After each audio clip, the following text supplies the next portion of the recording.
Assalamualaikum warahmatullahi wabarakatuh.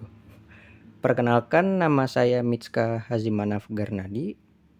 Bisa dipanggil Mitska dengan NIM 2212000052. Sekarang saya akan menjelaskan Motivation from Concepts to Applications dari chapter 8 dengan mata kuliah Teori dan Perilaku Organisasi.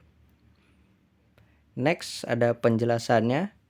Dalam buku yang berjudul Organizational Behavior, karya Stephen P. Robbins menjelaskan konsep-konsep dasar motivasi diterapkan di tempat kerja. Secara singkat, Robbins mendefinisikan motivasi sebagai proses yang memulai, mengarahkan, dan mempertahankan perilaku yang berorientasi pada tujuan, serta meningkatkan kinerja dan kepuasan kerja. Next, ada 5 konsep motivasi atau keywords yang saya ambil dari buku Robbins, yaitu ada job design, job redesign, flex time, employee involvement and participation, dan yang terakhir adalah using reward. Job design. Job design merupakan pekerjaan yang mengorganisir atau merancang untuk memenuhi tuntutan tertentu dari pekerjaan serta memenuhi kebutuhan dan keterampilan dari individu yang melakukannya.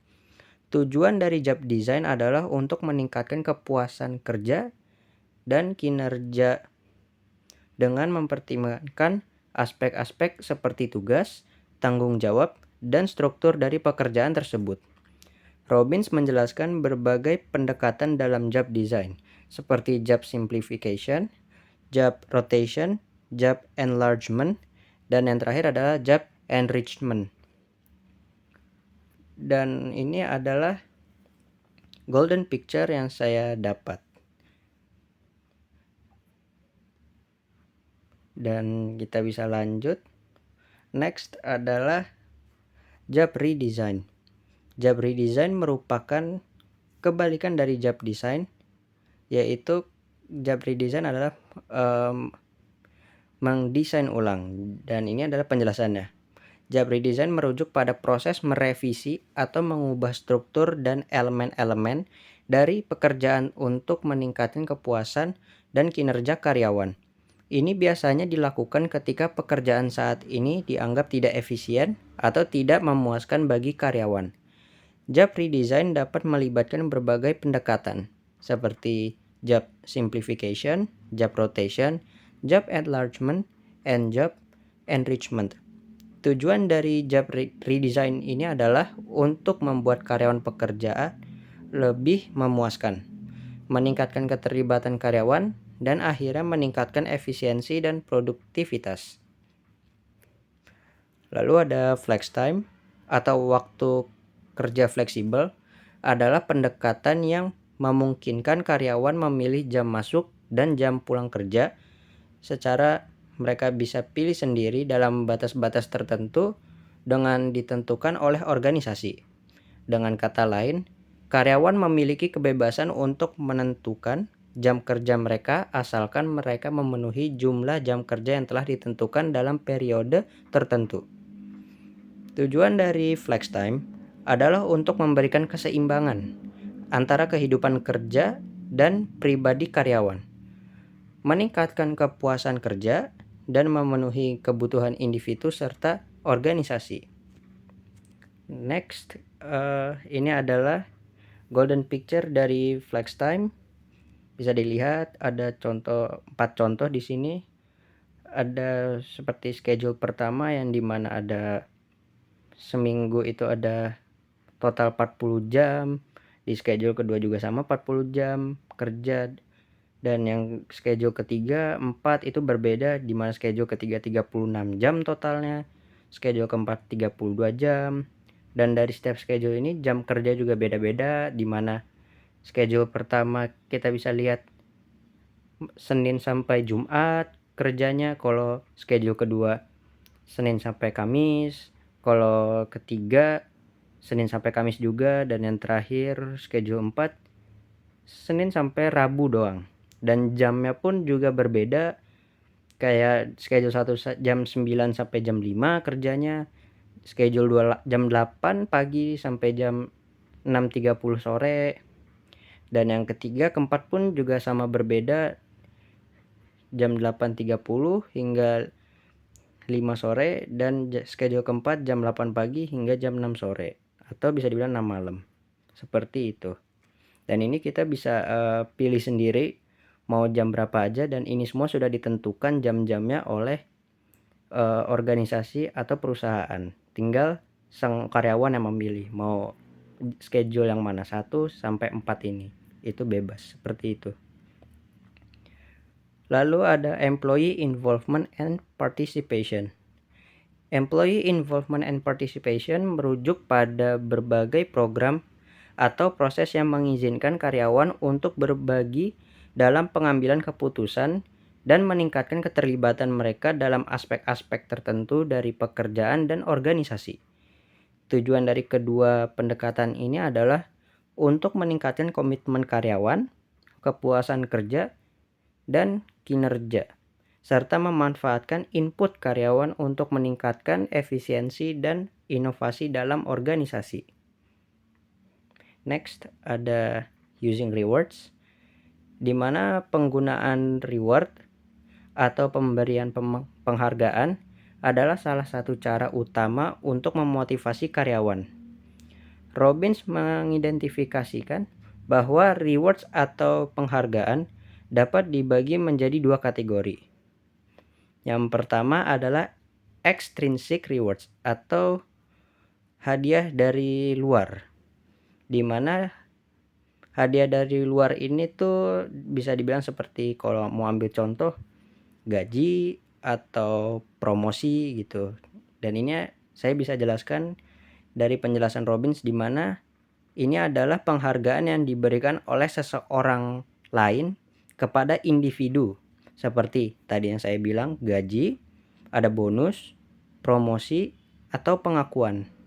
Mereka datang dari lingkungan luar individu dan seringkali digunakan oleh organisasi untuk memotivasi karyawan. Bisa juga kayak pengakuan kan, bos terhadap karyawan, memuji kinerjanya, bagus gitu kerjanya, pertahankan gitu kan. Biasanya ada suatu kebanggaan yang dimana karyawan akan makin semangat kerjanya. Tadi promosi, naik pangkat kan, bangga gitu setelah usaha kerasnya akhirnya naik gitu pangkatnya gitu. Lalu bonus sama dengan hasil usaha kerja keras, akhirnya dapat bisa dibilang dapat tambahan lah gitu, entah itu bonus gaji atau bonus perlengkapan gitu, yang tadi ya emang disediainnya segini, bisa dibilang dikasih 1 laptop sama 1 meja kerja, terus dapat bonus jadi dikasih 2 meja kerja, jadi mejanya gede gitu atau semacamnya, dan gaji ya bisa tingkatkan lah gajinya gitu. Itu adalah suatu kebanggaan gitu. Lalu intrinsic rewards. Intrinsic rewards itu adalah kebalikan dari extrinsic, yang dimana intrinsic itu dari dalam diri kita, ada rasa kebanggaan setelah kita melakukannya gitu. Ini penjelasannya bisa saya jelaskan, di mana penghargaan yang dirasakan individu secara internal, seperti kepuasan kerja, rasa pencapaian, atau perasaan telah memberikan kontribusi. Mereka berasal dari dalam diri individu sendiri dan seringkali diperoleh dari pekerjaan itu sendiri. Jadi seperti tadi, rasa pencapaian. Rasa pencapaian seperti ketika kita sudah set goal atau membuat tujuan gitu, dan akhirnya tujuannya tercapai gitu. Itu kan ada suatu rasa kebanggaan oleh diri kita sendiri gitu. Kayak wah, akhirnya lelah saya terbayarkan lah gitu, bisa mencapai gitu. Itu namanya intrinsic rewards.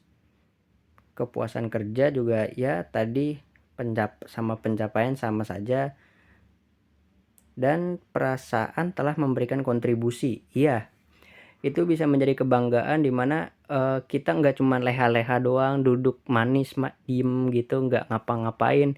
itu kan suatu kebanggaan juga lah kalau kita tuh banyak effortnya untuk tim ini gitu. Itu bisa membuat seseorang atau individu tuh jadi bangga gitu.